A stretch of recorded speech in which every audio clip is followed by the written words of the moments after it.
Can you come into my office away from financial despair? If so, this video is going to teach you one thing that you can do to be able to avoid that, and it's called controlling your own income. I'm going to teach you exactly how to make sure that you are no longer dependent upon some middle manager, some boss, some company to dictate whether or not you get to feed your family that week.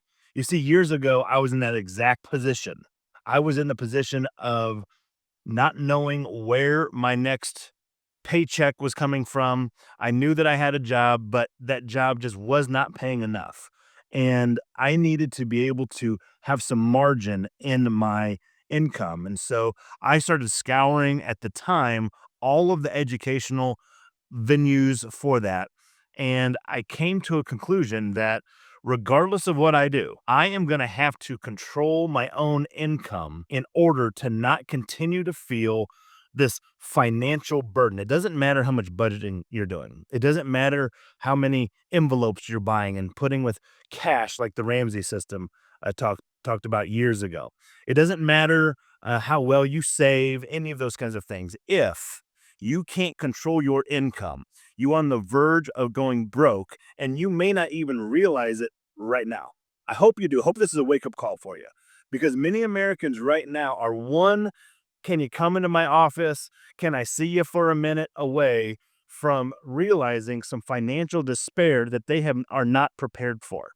And I want to make it so that you understand precisely what to do now to prepare for that future conversation. Because whether you believe it or not, your company recognizes that as you get older and as you are more experienced and as you keep getting raises and raises and raises, that they can replace you with two 20-something-year-olds for a lower cost than your salary right now. If you don't believe me, just look around the people in your network, in your social network, and recognize that some of them have been laid off or downsized for that exact reason. I know many guys who, just because their salaries got too big, they were replaced by two younger guys who were able to produce about the same as much as you can for your company, but do so at almost half or two-thirds of the cost. What I'm trying to instill in you, you need to find different ways to earn income. I'm going to start by a few things. Number one is called a side hustle. That side hustle is something that you can do on nights and weekends. It's something that you can, make a little bit extra money. You need to enlarge your active income. And as you are getting more active income, though you're still working a regular job, you need to be thinking about where that additional money is going. If you're sitting there saying, I'm just going to be doing like youth sports officiating or, pick up a shift at Starbucks on the weekend or Ubering or those kind of things, that's fine temporarily. But eventually you have to plan your escape. You have to be able to control your own income.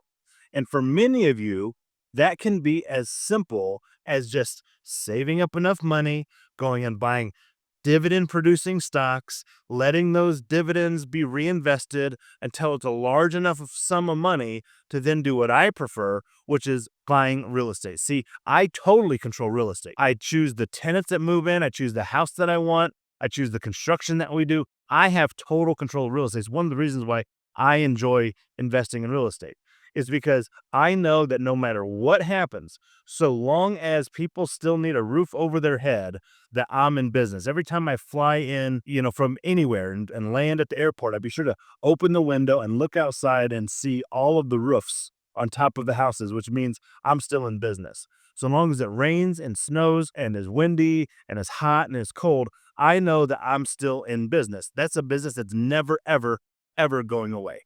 There are other businesses that do go away that if you are heavily invested in that one stock or whatever, you can lose it all. I don't want you to lose it all. In fact, I want you to not just survive, but to thrive with your financial acuity and be able to say, I know precisely where my next paycheck is coming from.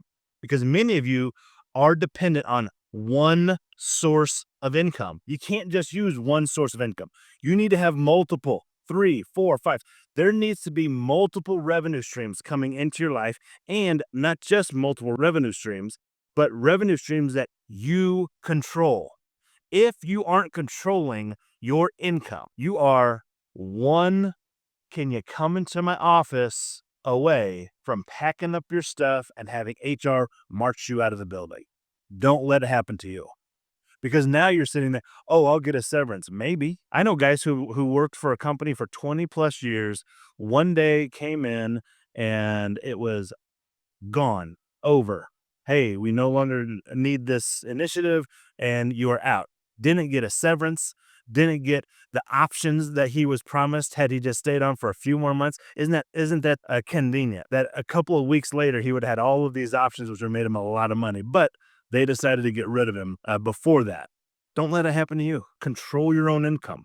You can do so through owning a business. I think that's a great way. There's a lot of, if you have management experience, if you have sales ability, running your own business is a wonderful way to control your own income. Meaning, maybe you go and pick up a service-based industry. Maybe you go and buy that business. If you need help buying a business, let me know. Maybe you need to start your own business. In fact, a lot of my students eventually start partnering with us, running their own business in their own markets, and we partner together as a team to do real estate deals on the active side, not just the passive side. See, a lot of people get it wrong. There's more than one way to do real estate. There's more than one way to make money in real estate. You can do so on the passive side by just buying a rental property, holding it for a long time, letting it appreciate, getting the cash flow and the tax advantages, which is a wonderful way to be able to earn some income. And in fact, I highly suggest everyone continue to buy real estate until your passive income is larger than your monthly expenses. Once you get there, you can keep working because it doesn't matter if they let you go. Doesn't matter if you get laid off. You are controlling your income through your rental properties. But some people don't have enough capital to be able to do that. So instead of just sitting on the sideline, what they ought to do is go spin up a side hustle, an active income stream, like a real estate operation business. This is where you are finding deals, fixing deals, facilitating deals. And a lot of times, all you need in that scenario is funding. That's what we can kind of help with. We help with you being able to go get the funds to be able to go find the deal and then fix the deal and then facilitate or finance the deal depending on your exit strategy. And so when I talk to some of our students, they seem like really good fits for my branch partnership program, where we actually turn them into a mogul and say, no, we're going to partner together utilizing my capital and the capital of our investors to go and find, fix, and finance all of these deals to make it so that they have an active stream of income that they control, not that they're dependent upon an employer. They control to be able to raise enough money, get enough money to then go buy passive income. Now you're hitting it on both sides. But in order to make that happen, you've got to develop certain skills. And those skills are management, some sales, though not as much, in our program. Doesn't need a ton of sales ability, just to be the ability to kind of talk to someone, negotiate, which we give you tips and tricks and the ability to kind of be successful in that range. But they just have to have some management skills to be able to put all that kind of stuff together. Regardless, that's one option.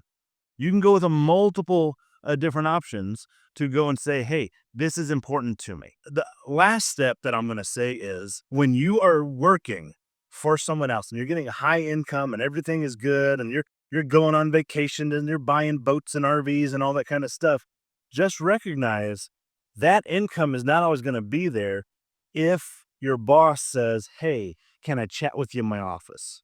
Now you're unemployed. And so instead of going lavish just yet, we want you to go lavish. We want you to be able to have all the fun, awesome, great things. We want you to go on the trips and buy the yachts and the boats and all those kinds of things. We want you to be able to do all that kind of stuff, but we want you to do it in the right time. So your first step really ought to be able to reduce your income so that it's something that you can live on off of your passive income, off of your side hustle, should you get let go. And many of you are in that scenario. You've been laid off, or you know guys who've been laid off. My admonition to you is figure it out before that conversation, before you're in a tough spot.